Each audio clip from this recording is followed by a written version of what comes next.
और good morning everyone. आज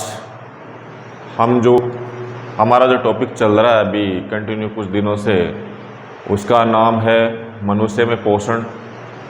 3 भाग बन चुके हैं इसके इस लेसन के।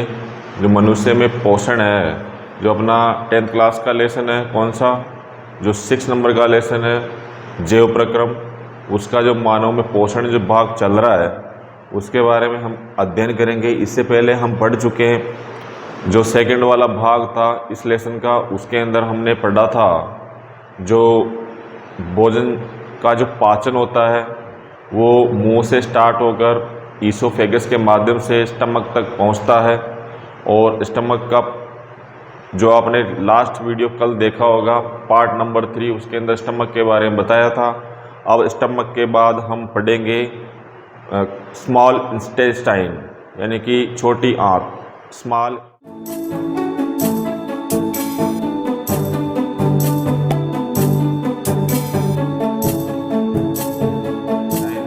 यानी कि छोटी आंत पढ़ेंगे। हमारा जो मेन टॉपिक है वो है मानव में पोषण।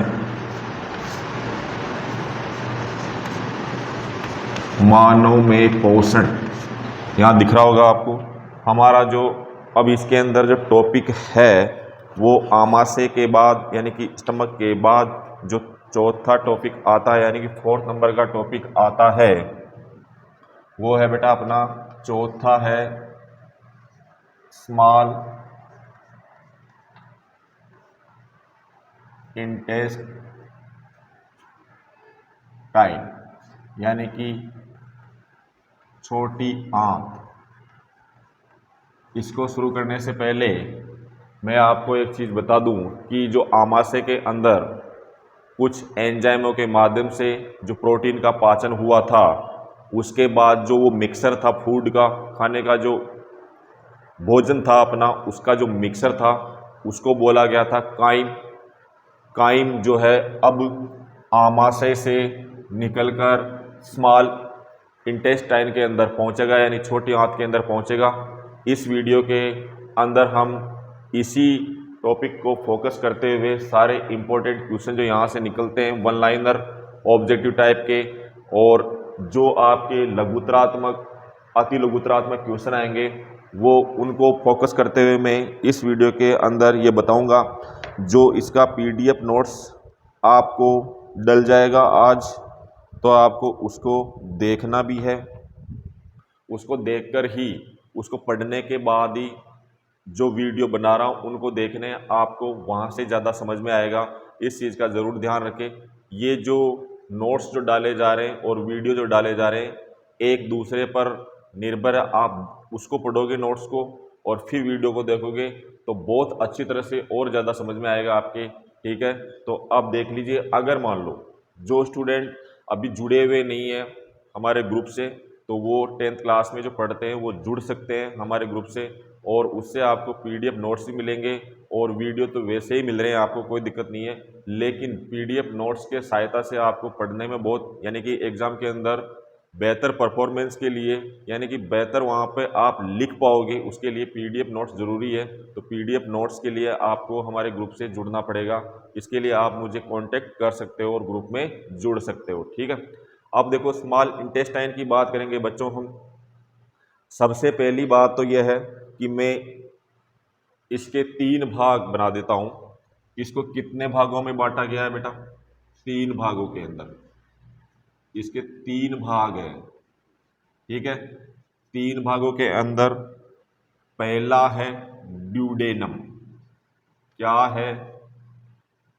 ड्यूडेनम। सेकंड है जेजुनम। थर्ड है इलियम। मैं यहां पर हिंदी में भी लिख रहा हूं, ड्यूडेनम, जेजुनम और इलियम। ये 3 भागों के अंदर बांटा गया है किसको? स्मॉल इंटेस्टाइन को, यानी कि छोटी आंत को। ये ध्यान रहे, मैं डायग्राम बना के आपको यहां पर समझा देता हूं कि किस तरह से इन भागों को डायग्राम के अंदर आप शो करोगे। किस तरह से करोगे बेटा, ध्यान रखना कि ये तो हो गया अपना स्टमक, ध्यान रखना ना। स्टमक के बाद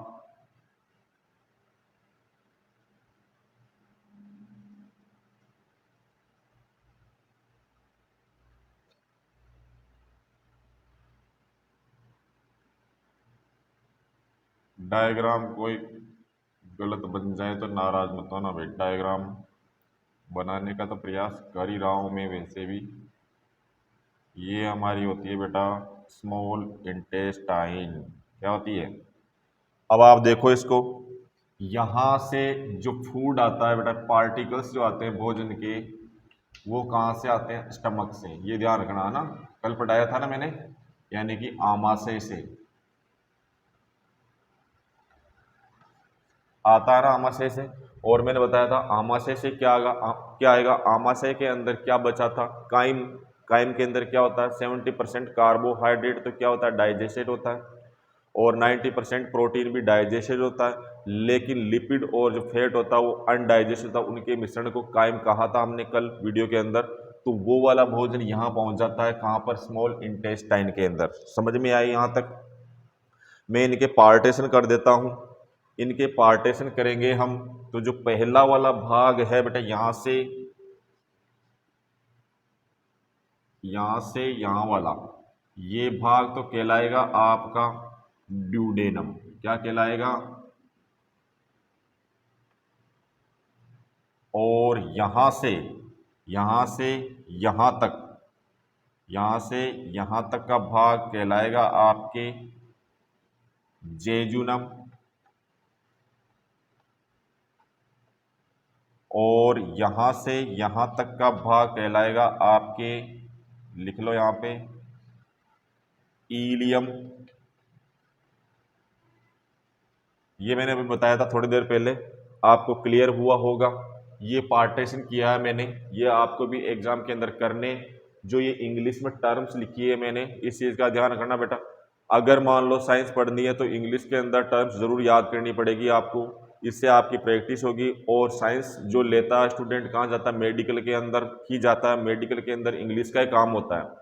हमेशा ध्यान रखना, क्वेश्चन अगर मान लो 12th के बाद आप किसी भी कंपटीशन के या कोई भी एग्जाम दोगे, उसके अंदर जो पेपर आएगा तो इंग्लिश के अंदर वर्ड उसके अंदर आएंगे जो आपके आने वाले टाइम के अंदर बहुत काम में आने वाले हैं। इसलिए इंग्लिश की टर्म्स जरूर याद रखें। इसका रीजन यही है कि जो पेपर आता है, अगर मान लो कोई शब्द हमारे को हिंदी में या इंग्लिश में नहीं आता, तो उसके अंदर दो क्वेश्चन जो है, दो लैंग्वेज के अंदर होता है, इसमें हिंदी और इंग्लिश के अंदर। तो इंग्लिश की टर्म्स को देख के भी आप समझ सकते हो कि इसका ये किसके बारे में पूछा जा रहा है, इसलिए थोड़ा ध्यान रखें, ठीक है।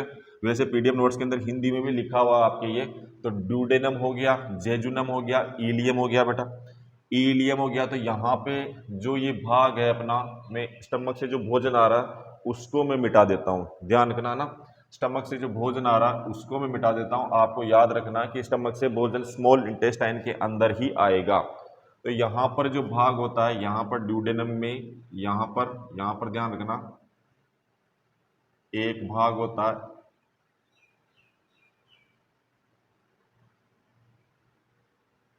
इस तरह का बना होता है। इसको बोलते हैं बेटा अपन लीवर। क्या बोलते हैं इसको? लीवर। लिख लो, लीवर। लीवर को हिंदी में बोलते हैं यकृत। यहां तक आपके समझ में आया? तो अब यहाँ पे देखने से, अब लीवर, लीवर क्या ऑर्गन, इससे कहाँ से जुड़ा हुआ है? ड्यूडेनम से जुड़ा हुआ है। कहाँ पर होता है? स्मॉल इंटेस्टाइन यानी छोटी आंत के अंदर होता है हमारा लीवर। और अब मैं आगे आपको बता दूं इसके बारे में थोड़ी बहुत जानकारी, जो आप लिख लीजिए यहाँ पे। देखो, इसके स्मॉल इंटेस्टाइन की जो लेंथ होती है, वो लेंथ होती है बेटा, यहाँ लिख रहा हूँ मैं, लंबाई जो होती है इसकी 6 से 6.25 मीटर के लगभग होती है। 6 से 6.25 मीटर तक होती है। हमेशा ध्यान रखना, ड्यूडेनम के अंदर लीवर पाया जाता है। और लीवर के अंदर मैं आपको एक चीज और बताऊं, इसकी लीवर की जो विशेषताएं होती है, इस लीवर की जो विशेषताएं होती है बेटा, वो होती है, ध्यान रखना, यहाँ पे लिख रहा हूं मैं, लीवर की जो स्टडी होती है, यानी कि लीवर का जो अध्ययन होता है, उसको बोलते हैं अपन हिपेटोलॉजी। लीवर का जिस विज्ञान के अंदर अध्ययन किया जाता है उसे क्या बोलते हैं? हिपेटोलॉजी। और लीवर के अंदर या लीवर जिन सेल्स से मिलकर बना होता है, जिन कोशिकाओं से मिलकर बना होता है, उसको बोलते हैं, उन कोशिकाओं का नाम होता है हिपेटिक सेल्स, हिपेटिक कोशिकाएं। ये जरूर याद रखना है, एक एक नंबर के क्वेश्चन है ये। लीवर का जो अध्ययन किया जाता है जिस साइंस के अंदर, उसको हिपेटोलॉजी बोला जाता है। और लीवर जिन कोशिकाओं से मिलकर बनता है तो उन कोशिकाओं को क्या कहा जाता है? हिपेटिक सेल कहा जाता है। एक चीज और ध्यान रखना, लीवर हमारी बॉडी के अंदर, इसके अंदर क्या होता है? हाईएस्ट रीजनरेशन की प्रक्रिया होती है। यानी कि ये, इसका कहने का मतलब है, अगर मान लो इसको डोनेट भी कर दिया जाए तो इसके अंदर ये 21 से 22 दिन के अंदर वापस क्या हो जाता है? बढ़ जाता है, यानी कि वापस इसका अपना आकार ले लेता है। यानी कि हाईएस्ट रीजनरेशन की प्रक्रिया इसके अंदर पाई जाती है। तो अब देखो, मैं एक चीज बताऊं यहाँ पे, इसको देखने से आपको पता चल रहा, मैं वापस एक चीज बता दूं। आपका फोर्थ वाला पार्ट आया स्मॉल इंटेस्टाइन, छोटी आंत, जो जिसमें क्या होता है, छोटी आंत के अंदर भोजन आता है स्टमक से आएगा। तो क्या आएगा बेटा? काइम, जो मैंने बताया था कल के वीडियो के अंदर, काइम क्या होता है? 70% डाइजेस्टेड कार्बोहाइड्रेट, 90% डाइजेस्टेड क्या होता है? प्रोटीन होता है, और अनडाइजेस्टेड लिपिड एंड फैट होता है। उसका जो मिश्रण है वो यहाँ पर स्मॉल इंटेस्टाइन के अंदर प्रवेश करता है। और यहाँ के बारे में मैं यहाँ से यहाँ तक की प्रक्रिया अब बताऊंगा। और इसको 3 भागों में बांटा गया है, ड्यूडेनम, जेजुनम, इलियम। और लीवर की जो लंबाई, सॉरी, स्मॉल इंटेस्टाइन की लंबाई जो होती है 6 से 6.25 मीटर इसकी लंबाई होती है। लीवर हाईएस्ट रीजनरेशन, यानी कि उसके अंदर पुनरुद्भवन की क्रिया होती है बहुत, 21-22 दिन के अंदर ही ये पूर्ण रूप से वापस स्वस्थ हो जाता है। इसकी सेल्स जो होती है उसमें रीजनरेशन पावर बहुत अधिक होती है। और लीवर की स्टडी को क्या कहा जाता है? हिपेटोलॉजी कहा जाता है। और लीवर जिन सेल्स से मिलकर बनता है उन कोशिकाओं को हिपेटिक सेल कहा जाता है। यहां तक आपके समझ में आया होगा, ठीक है। चलें आगे, तो बात करते हैं हम आगे। इसके अंदर जो ऑर्गन पाया जाता है, जो लीवर है।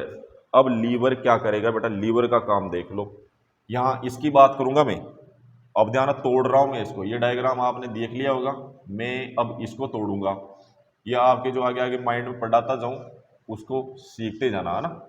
ये इसको तोड़ूंगा, इसको अलग करके अलग से समझाऊंगा आपको, ठीक है। तो अब सुनो आगे, यहां तक आपके क्लियर हुआ?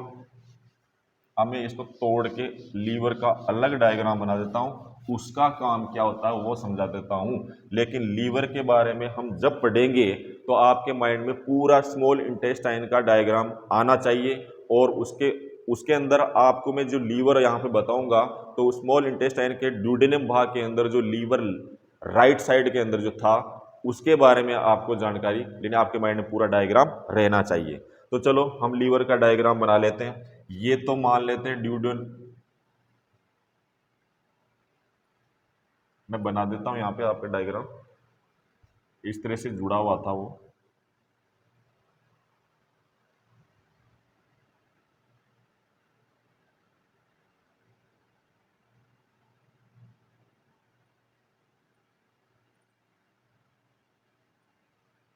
ये लीवर बना दिया मैंने, लीवर बनाया। यहां पर आप देखोगे, यहां पर होता है एक इस तरह की आकृति का, और यहां पर होता है एक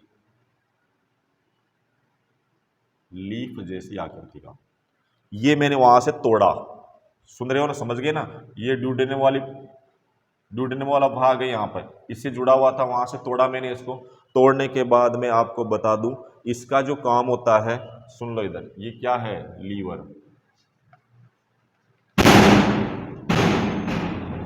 इसको बोलते हैं हम यकृत। क्या बोलते हैं? यकृत। अब जो लीवर है वो क्या काम करेगा? एक मिनट बेटा, गेट खुल गया आपके, सॉरी। हाँ भाई, गेट में गड़बड़ हो गई थी थोड़ी सी, गेट क्या बंद नहीं किया था मैंने, तो क्या हवा चलने के कारण वो बंद हो गया था। हाँ बेटा, यहाँ पे चल रहे थे अपन ड्यूडेनम से, स्मॉल इंटेस्टाइन से हमने क्या निकाल लिया बाहर, लीवर निकाल लिया। अब बेटा लीवर का काम क्या होता है वो मैं पहले इसका नामकरण कर देता हूँ। इसको तो बोलते हैं अपन, ये जो पत्ती नुमा आकृति बनी हुई है, ये पत्ती नुमा जो आकृति बनी हुई है, इसको बोलते हैं हम अग्न्याशय।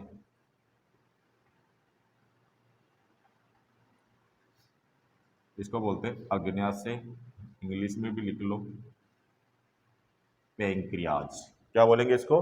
अग्न्याशय पेंक्रियाज, ठीक है। और इसको बोलेंगे हम गो गोल ब्लेडर। इसको बोलेंगे हम गोल ब्लेडर, किसको? इसको, ठीक है। ये भाग है इसके, और ये जो भाग जुड़ा हुआ है ना बेटा, ये कौन सा है? ड्यूडेनम। ड्यूडेनम, ठीक है। यहां तक आपके समझ में आया। अब देखो लीवर का काम क्या होता है बेटा, हमेशा ध्यान रखना, लीवर का जो फंक्शन होता है, लीवर का काम होता है पित्तरस का निर्माण करना। पित्तरस का निर्माण, बेटा पित्तरस को इंग्लिश में बोलते हैं बाइल जूस, यानी कि बाइल जूस यानी पित्तरस का ये निर्माण करता है कौन? लीवर। अब ये लीवर से जो पित्तरस आया, मैं व्हाइट व्हाइट बना रहा हूं यहां डॉट डॉट करके, ये यहां से कहां जाता है? इस ड्यूडेनम वाले भाग में आ जाता है। कहां जाता है? ड्यूडेनम वाले में। और जो एक्स्ट्रा होता है वो गोल ब्लेडर के अंदर स्टोर हो जाता है। क्या हो जाता है? यानी कि मैंने सिंपल सा बताया, लीवर का काम क्या है? पित्तरस का निर्माण करना, बाइल जूस का निर्माण करना। तो अब ये जो पित्तरस से ड्यूडेनम में आएगा तो उसका अलग फंक्शन होगा, मैं आगे बताऊंगा, लेकिन जो एक्स्ट्रा होता है वो गोल ब्लेडर के अंदर स्टोर हो जाता है। ये ध्यान रखना है ना, गोल ब्लेडर है ना अपने इसमें। अब सुनो इधर, अब इस पित्तरस का काम क्या है? अब इस पित्तरस का काम क्या है वो ये देखो आप, कि अपन ने जो सारी प्रक्रिया पढ़ी, बक्कल कैविटी, ओरल कैविटी या मुंह में होने वाली प्रक्रिया, उसके बाद ईसोफेगस, उसके बाद स्टमक, स्टमक के बाद हम पढ़ रहे हैं स्मॉल इंटेस्टाइन यानी छोटी आंत। यहां तक क्लियर हुआ? हमारे पास स्टमक तक प्रोटीन का पाचन हो चुका था। प्रोटीन का पाचन होने के बाद जो भोजन का जो मिश्रण था उसको हमने क्या बोला? काइम बोला था। लेकिन स्टमक तक लिपिड और फैट का पाचन नहीं हुआ था। तो यहां पे बेटा लीवर जो है वो क्या करेगा? जो पित्तरस का निर्माण करेगा ड्यूडेनम के अंदर। इस ये पित्तरस वो जो अनडाइजेस्टेड लिपिड और फैट जो आया है उसको, उसका क्या करेगा? ये पाचन करेगा। क्या करेगा? उसका पाचन करेगा। तो यहां पर देखिए आप, जो हमारे पास लिपिड आया, यहां पर क्या आ गया बेटा? लिपिड और फैट आया। इसका 95% इसको किसमें बदल दिया? इसने फैटी एसिड के अंदर, यानी कि वसीय अम्ल के अंदर। किसमें बदला इसको? वसीय अम्ल में। समझ में आया यहां तक? अब आप कंफ्यूज मत हो, मैंने पहले बताया था कि जो जूस एंजाइम हार्मोन होते हैं वो क्या करते हैं? पाचन का काम करते हैं। जो लिपिड और फैट को पचाएगा कौन? लीवर से स्त्रावित हुआ पित्तरस यानी बाइल जूस। इसने क्या किया? लिपिड और फैट को, जो हमारा अनडाइजेस्ट आया था स्मॉल इंटेस्टाइन के ड्यूडेनम भाग के अंदर, उसका 95% पाचन करके उसको फैट एसिड के अंदर, वसी अम्ल के अंदर बदल दिया। यहां तक क्लियर हुआ आपके? तो यानी कि ये कौन सा हो गया बेटा? Complex food. कॉम्प्लेक्स फूड तो ये हो गया। ये कौन सा हो गया बेटा? Easy food. यहां तक आपके समझ में आ रहा ना? यानी कि जटिल भोजन को सरल अणुओं के अंदर बदल दिया। अब समझना ध्यान से। अब आपको पूछ लिया जाए कि लिपिड और फैट का पाचन कहां पर हुआ, तो आप क्या होगा? स्मॉल इंटेस्टाइन के ड्यूडेनम भाग के अंदर हुआ। किसने करवाया? बाइल जूस ने करवाया। बाइल जूस कौन स्त्रावित करता है? बाइल जूस को लीवर स्त्रावित करता है। एक्स्ट्रा जो बाइल जूस होता है उसको स्टोर कहां किया जाता है? गोल ब्लेडर के अंदर किया जाता है। अब आपके माइंड में देखो एक और चीज आ रही होगी, भाई सर इसके बारे में तो बताया नहीं आपने। अभी बता रहा हूं थोड़ी देर, है ना। तो ये चीज आपके कंसेप्ट क्लियर हुआ, ये थोड़ा दिमाग में बिठा लेना। 70% कार्बोहाइड्रेट का पाचन कहाँ पे हुआ था? मुंह के अंदर ही हो गया था। ध्यान रखना मैं बात क्या कर रहा हूं। 70% कार्बोहाइड्रेट का पाचन कहां पर हुआ था? मुंह के अंदर हुआ था। ईसोफेगस में कुछ नहीं हुआ था। क्रमांकुचन पेरिस्टालसिस प्रक्रिया द्वारा भोजन जो था हमारा मुंह से कहां पहुंचा? स्टमक तक पहुंचा। स्टमक के अंदर पाचन किसका हुआ था बेटा? प्रोटीन का हुआ था, याद रखना, ठीक है। 90% प्रोटीन का पाचन वहां पे हो गया था। अब जो हमारे पास 3 पार्टिकल हम भोजन के अंदर लेते हैं, कौन से लेते हैं? कार्बोहाइड्रेट, प्रोटीन और लिपिड और फैट। जो लिपिड फैट है उसका पाचन कहां पे हो रहा है? स्मॉल इंटेस्टाइन का ड्यूडेनम भाग है वहां पे हो रहा है। और कौन कर रहा है? बाइल जूस कर रहा है। बाइल जूस क्या कर रहा है? लिपिड और फैट को 90% पाचन करके फैटी एसिड के अंदर, फैटी एसिड के अंदर यानी कि वसीय अम्ल के अंदर बदल दिया है। तो अब आपको पता चल गया ड्यूडेनम भाग के अंदर क्या होता है? लिपिड एंड फैट का पाचन होता है। दिमाग में बैठ रहा है? ठीक है, हाँ चले हैं भैया आगे चलते हैं। अब बेटा एक चीज बताओ, एक चीज और ध्यान रखना, कभी कभी एग्जाम में एक चीज और पूछ लेते हैं आपको कि जो लिपिड फैट है उसको बाइल जूस ने 95% फैटी एसिड के अंदर बदल दिया, वसीय अम्ल के अंदर बदल दिया। सिंपल सा है, 95% पाचन हो गया इसका। तो इसको बोलते हैं, इस प्रक्रिया को मैं यहां लिख रहा हूं, कंफ्यूज मत होना, यहां इसके बारे में लिख रहा हूं। लिपिड फैट को फैटी एसिड में बदलने की प्रक्रिया क्या कहलाती है? हिंदी में लिख लो इसको, पायसीकरण। क्या बोलते हैं इसको? पायसीकरण। और इंग्लिश में बोलते हैं इसको इमल्सिफिकेशन।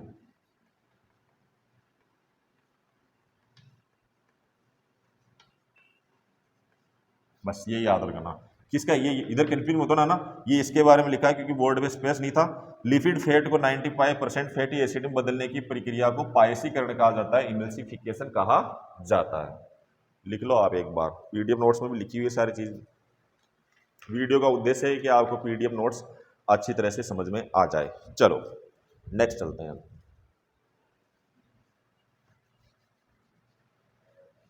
वीडियो अच्छा लगे तो आपके जो फ्रेंड्स है 10th क्लास से रिलेटेड है उनको आप शेयर कर सकते हैं चाहो तो। प्रयास सबसे बड़ी चीज होती है बेटा, एक चीज ध्यान रखना ना कि जो इंसान प्रयास ही नहीं करता तो वो वहीं रह जाता है। वो 100% श्योर होता है वहीं रहेगा वो। लेकिन जो प्रयास करेगा तो उसके सफल होने की, जितना ज्यादा अधिक प्रयास करेगा तो सफल होने की उतनी ही संभावनाएं बढ़ती जाती है। जैसे आप पढ़ रहे हो अभी 12th जो 10th क्लास के अंदर पढ़ रहे हो आप अभी, अगर मान लो आप टारगेट नहीं लोगे कि हमारे एग्जाम के अंदर 90+ नंबर आए, तो उसके लिए आपको प्रयास करना पड़ेगा, सिंपल सी बात है। और प्रयास नहीं करोगे तो क्या रह जाओगे? पीछे रह जाओगे। फिर आपको जो 60% है वो ही नंबर आ पाएंगे, ठीक है। तो प्रयास सबसे बड़ी चीज है। अब देखो अपन ने उसके बारे में, लीवर के बारे में पढ़ लिया था। अब मैं एक चीज बताऊं, उसके अंदर मैंने एक पत्ती नुमा यानी कि लीफ की आकृति जो बताई थी, पैंक्रियाज, उसके बारे में लिखा देता हूं यहां पे।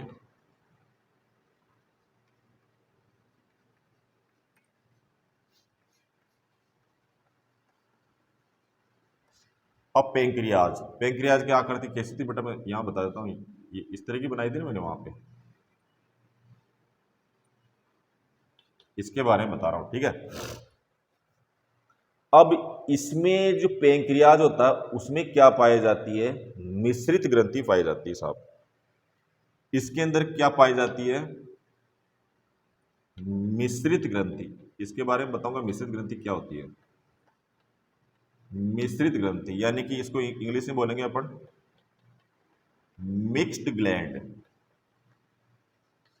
ठीक है। यहां तक समझ में आया आपके? अब मैं एक चीज बताता हूं आपको, हमारे शरीर के अंदर जो ग्रंथियां होती है उनका काम क्या होता है? जूस एंजाइम हार्मोन स्रावित करना। जूस एंजाइम हार्मोन स्रावित करना क्या काम होता है बेटा?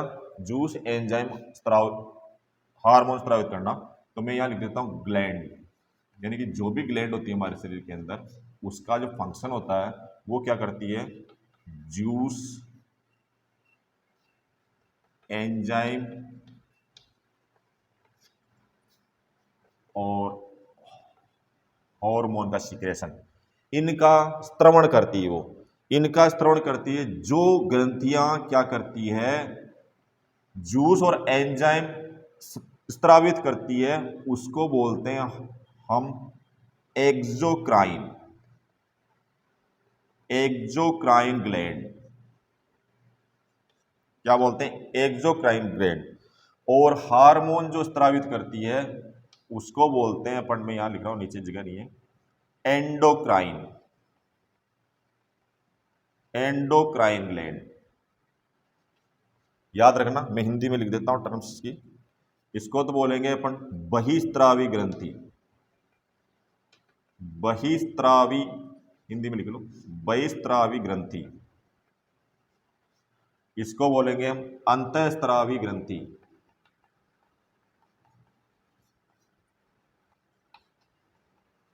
अंतःस्त्रावी ग्रंथि। यानी कि जो ग्लैंड्स होती है, आपको पता है मुंह के अंदर कौन सी ग्लैंड थी? सलाइवरी ग्लैंड थी। वो क्या स्त्रावित करती? सलाइवा, जो कार्बोहाइड्रेट को 70% पाचन करती है, आपको पता है। इसके बाद देखो आप इधर आओगे स्टमक के अंदर, स्टमक के अंदर कौन सा हार्मोन स्त्रावित हुआ था? एसीएल हुआ था। वो पेप्सिन और रेनिन को क्या कर देता है? एक्टिवेट कर देता है। प्रोटीन जो होता है उसका पेप्सिन पाचन करके पेप्टाइड और पेप्टोन्स के अंदर बदल देता है। तो ये सारी जो ग्रंथियां हैं उसके अंदर कौन सी ग्रंथि थी? जठर ग्रंथि थी, हमारी गैस्ट्रिक ग्लैंड थी स्टमक के अंदर, वही करती है ना ये काम। तो ये ग्लैंड्स जो होती है, जो जूस, एंजाइम, हार्मोन को स्त्रावित करती है, जो ग्लैंड जूस और एंजाइम को स्त्रावित करती है वो एक्सोक्राइन ग्लैंड कहलाती है। जो हार्मोन को स्त्रावित करती है वो एंडोक्राइन ग्लैंड कहलाती है। हिंदी के अंदर मैंने लिख दिया नीचे बहिस्त्रावी और अंतःस्त्रावी। ठीक है, चले आगे। और जो एक चीज बताऊं मैं आपको, यहां पे देखो मैंने अग्न्याशय से पैंक्रियाज लिखा, उसको क्या कहा? मिश्रित ग्रंथि। मिश्रित ग्रंथि वो होती है बेटा जो as a exocrine gland, as a endocrine gland दोनों काम करे। मिश्रित ग्रंथि क्या मतलब हुआ? यहां पे क्या बताना चाह रहा हूं मैं, जो अग्नाशय है अपना स्मॉल इंटेस्टाइन के अंदर, उसका काम क्या है? उसमें जो ये ग्रंथि पाई जाती है अग्नाशय ग्रंथि, उसको बोलते हैं मिश्रित ग्रंथि। कभी भी एग्जाम में पूछा जा सकता है मिश्रित ग्रंथि कौन सी है, तो क्या बोलोगे? अग्नाशय। तो मिश्रित ग्रंथि होती है, मिक्स ग्लैंड होती है। उसका उसका मतलब क्या है? यानी कि वो दोनों तरह से काम करती है। कैसे? एंडोक्राइन ग्लैंड की तरह, एक्सोक्राइन ग्लैंड की तरह, दोनों तरह वो काम करती है। इसलिए इसको क्या बोला गया है? मिक्स्ड ग्लैंड बोला गया है। ये ध्यान रखना, ठीक है। यहां तक क्लियर हुआ? क्लियर हुआ नहीं हुआ? लिख लो इसको भी। समझ में तो आ रहा है तुम्हारे? बिल्कुल आ रहा है, मुझे लग रहा है समझ में आ रहा है आपके। चलो आगे चलते हैं।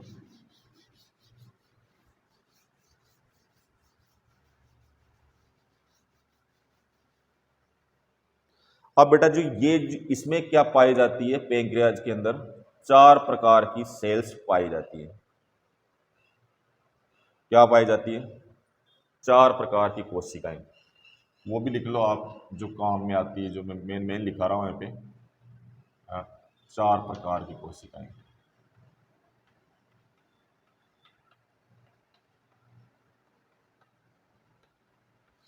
एक तो होती है बेटा एल्फा सेल, दूसरी होती है बीटा सेल, तीसरी होती है डेल्टा सेल, चौथी होती है एफ सेल। आपके डाइजेस्टिव सिस्टम के अंदर यही सेल काम में आएगी, इसलिए इसी के बारे में पढ़ेंगे अपन। आपको पूछ लिया जाए कि कितने प्रकार की सेल्स पाई जाती है, तो क्या लिखोगे आप? Alpha, beta, delta, F cell. अब देखो मैं बात करूंगा, मैंने यहाँ बाउंड्री बना दी, इसके हाईलाइट कर दिया। एफ सेल है, वो ही अपन डाइजेशन पढ़ रहे हैं तो डाइजेशन के बारे में पढ़ेंगे ना, तो यही सेल क्या करती है, इसी सेल के बारे में पढ़ेंगे हम। एल्फा, बीटा, डेल्टा और एफ सेल। तो मैं यहां पे लिख रहा हूं आपके लिए, हम पढ़ेंगे एफ सेल। अब जो एफ सेल है वो क्या स्त्रावित करती है? अग्न्याशय रस। इसको इंग्लिश में बोलते हैं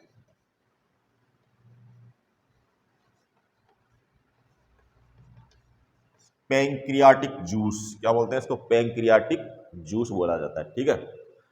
तो अब पैंक्रियाटिक जूस के अंदर जो है वो क्या पाए जाते हैं? 3 एंजाइम पाए जाते हैं इसके अंदर। इसके अंदर 3 एंजाइम, 3 प्रकार के एंजाइम पाए जाते हैं। अब वो बेटा कौन कौन से होते हैं लिख लो। एक तो होता है एमाइलेज एंजाइम,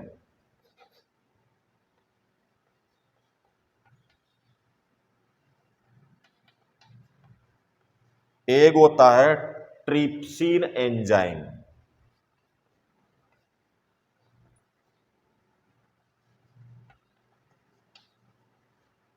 एक होता है लाइपेज एंजाइम। अब सुनो इधर, इसके अंदर सेल्स कितनी पाएगी? 4 प्रकार की, alpha, beta, delta, F cell. हम पढ़ रहे हैं डाइजेस्टिव सिस्टम यानी कि मनुष्य में पोषण, तो डाइजेस्टिव सिस्टम के अंदर ओनली एफ सेल काम में आएगी। एफ सेल क्या करती है? पैंक्रियाटिक जूस का स्त्रवण करती है।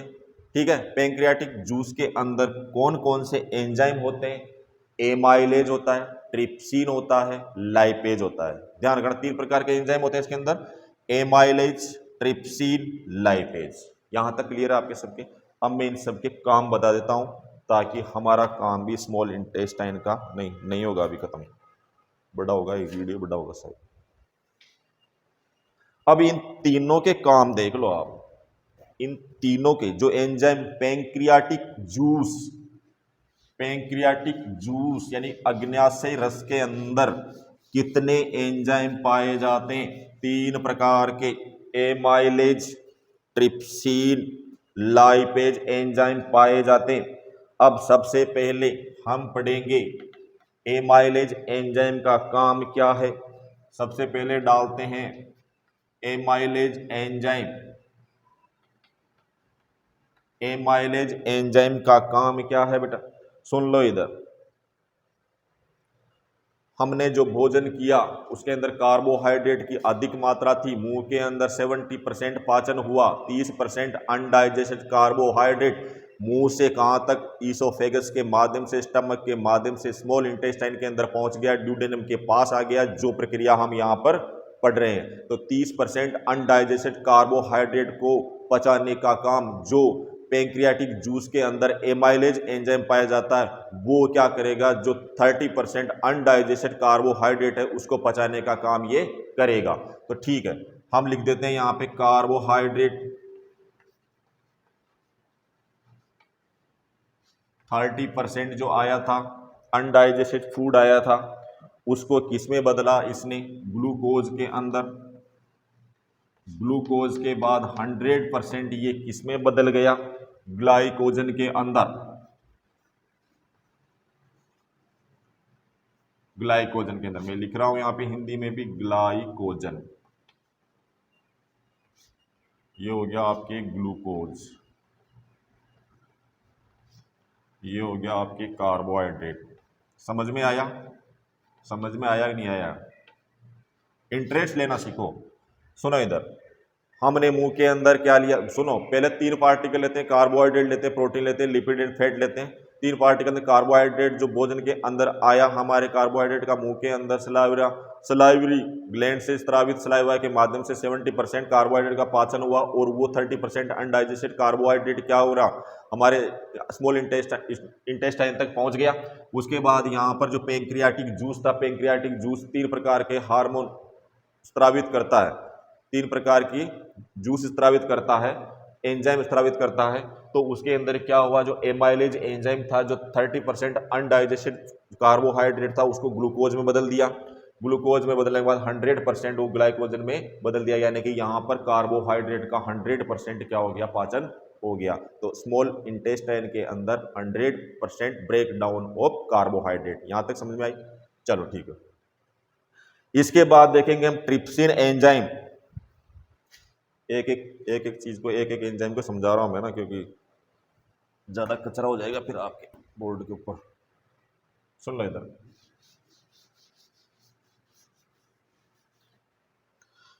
इसके बाद चलते हैं सर क्या, ट्रिप्सिन एंजाइम।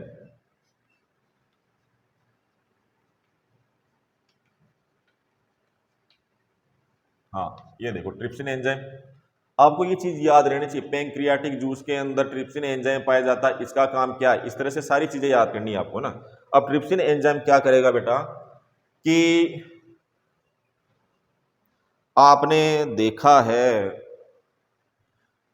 हमने भोजन के अंदर प्रोटीन भी लिया, मुंह में वो अनडाइजेस्टेड अपचित रहा, उसके बाद स्टमक के अंदर पेप्सिन ने उसको तोड़ा, कितना 90%, 90% का पाचन कर दिया था। याद हो तो लास्ट वीडियो में देखना आप, लास्ट वाला वीडियो था उसके अंदर 90% का क्या कर दिया, ब्रेक डाउन किया और पेप्टाइड और पेप्टोन के अंदर बदल दिया। तो भाई अनडाइजेशन कितना रहा, 10% रहा। 10% अब कहाँ पहुंच गया, ये स्टमक के माध्यम से स्मॉल इंटेस्टाइन यानी छोटी आंत के अंदर ये पहुंच गया। तो इसका पाचन कौन करेगा, ट्रिप्सिन एंजाइम करेगा बेटा, ध्यान करना ना। तो यानी कि प्रोटीन का 10% जो अनडाइजेस्टेड आया था उसको इसने बदला पहले तो पेप्टोन में, फिर 100% इसने बदल दिया इसको अमीनो एसिड में, अमीनो एसिड में। आपने सुना होगा अमीनो अम्ल, और ये हो गया पेप्टोन, ये हो गया प्रोटीन। समझ में आया? यानी कि देखो मैं ये चीज ताकि वीडियो को बंद करूंगा क्योंकि ज्यादा बड़ा हो जाएगा तो फिर लोड नहीं होगा, पहले भी दिक्कत आई थी इस तरह की। तो ट्रिप्सिन एंजाइम, यानी कि ट्रिप्सिन एंजाइम कहां से मिला, हम बात करें स्मॉल इंटेस्टाइन की, ट्रिप्सिन एंजाइम कहां से मिला हमारे को, जो पैंक्रियाटिक जूस का जो स्त्रवण होता है उसके अंदर 3 प्रकार के एमाइलेज, ट्रिप्सिन और लाइपेज एंजाइम पाए जाते हैं। तो ट्रिप्सिन एंजाइम ने क्या किया, जो अनडाइजेस्टेड स्टमक के अंदर पेप्सिन एंजाइम ने 90% प्रोटीन को पेप्टाइड पेप्टोन्स के अंदर तोड़ दिया था, लेकिन अनडाइजेस्टेड प्रोटीन अब कहां पहुंच गया, 10% जो अनडाइजेस्टेड प्रोटीन था वो कहां पहुंचा, स्मॉल इंटेस्टाइन के ड्यूडेनम भाग के अंदर पहुंच गया।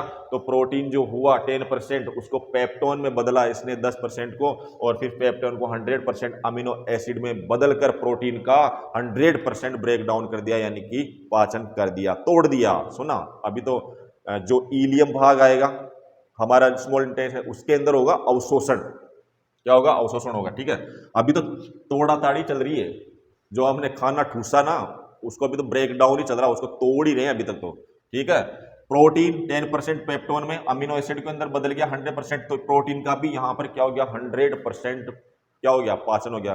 बेटा मैं वीडियो को स्टॉप कर रहा हूं, आज ही लूंगा सेकंड वाली क्लास भी, ठीक है।